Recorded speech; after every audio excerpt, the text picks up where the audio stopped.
President Donald Trump wanted to prove that China interfered in the 2020 U.S. election. But according to critics, the documents his own administration declassified appear to point in an entirely different direction. During a primetime address from the White House, Trump accused China of hacking or stealing election-related data in an effort to stop him from winning a second term. To support that claim, he announced the release of newly declassified intelligence documents from the CIA and other U.S. agencies. However, a closer look at those documents tells a different story. One of the intelligence assessments says Russian President Vladimir Putin and senior Russian officials directed proxy efforts to spread allegations about Joe Biden and his family's links to Ukrainian energy company Burisma. According to the assessment, Russian-linked operatives worked to circulate claims of corruption involving Biden through U.S. officials, prominent public figures, and media outlets in both the United States and Ukraine. The document goes on to say those efforts intensified as Election Day approached, with the goal of, quote, orchestrating a high-profile corruption scandal involving Biden and the Democratic Party in order to ensure President Trump's victory. Another intelligence assessment included in the release also concludes that Russian government-linked proxies were actively working to damage Joe Biden's campaign before Americans went to the polls. While many of the names remain redacted, the assessment says those narratives were amplified through influential figures inside the United States. The broader document dump also revisits concerns about election security involving Russia, China, Iran, and North Korea. A National Intelligence Council report from January 2020 acknowledged that all 4 countries possess the capability to access or potentially manipulate election-related systems, including voter registration databases. But it also stressed that because U.S. elections are highly decentralized, any successful breach would likely be too limited to change the overall outcome of a presidential election. A separate review by CNN also found that the newly released material largely repeats vulnerabilities that have been publicly known for years and does not provide evidence that foreign interference altered the result of the 2020 election. However, Russia has pushed back against the latest claims. Kremlin spokesperson Dmitry Peskov rejected Washington's allegations of Russian election interference, saying, quote, Russia has never interfered in another country's internal affairs and expects other nations not to interfere in Russia's affairs either. Even so, Trump continues to argue that China played a decisive role in the election.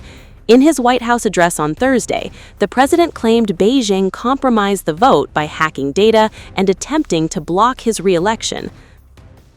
The third set of documents we are releasing proves that for many years, Americans were blatantly lied to about the security of our election infrastructure, including electronic voting machines and ballot counting systems, dishonest, almost all.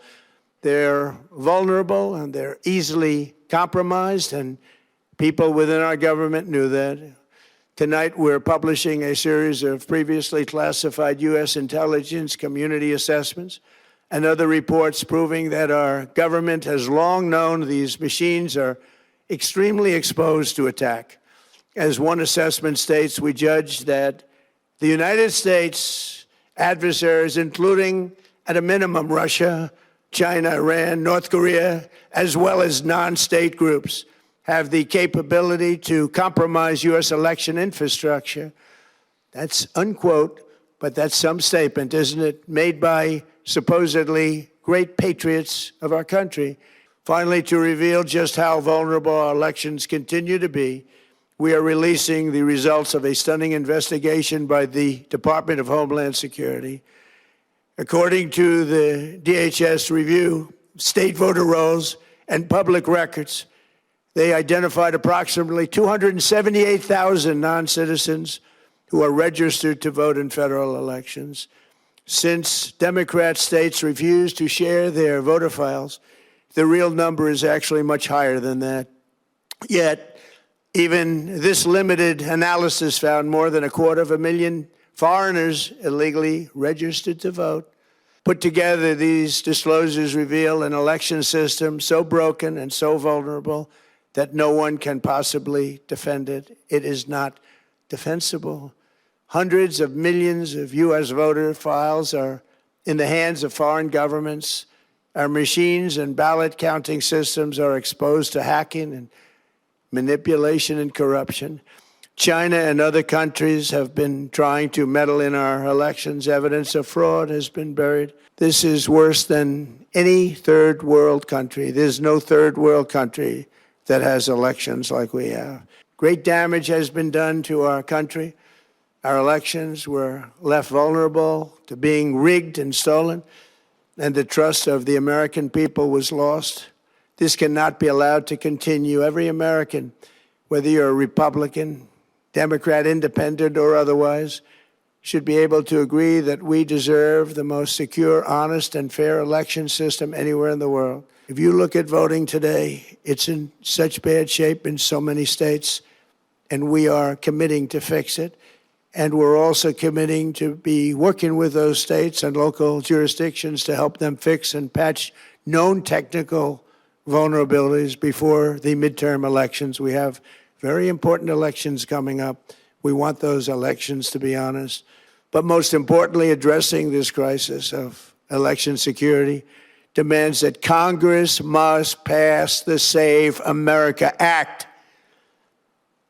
How easy is that to do unless you want to cheat? The only reason you wouldn't do it is you want to cheat because your policies are so bad and your candidates are so pathetic that you can't get away or can't get elected any other way. To all Americans, I ask you to pick up your phone tomorrow, call your representatives in the House and Senate, and demand that they pass the Save America Act without delay. Together, we will restore faith and confidence in our country, and we will be bigger, better, and stronger than ever before. Thank you. God bless you. God bless our great military, and God bless America. Thank you very much.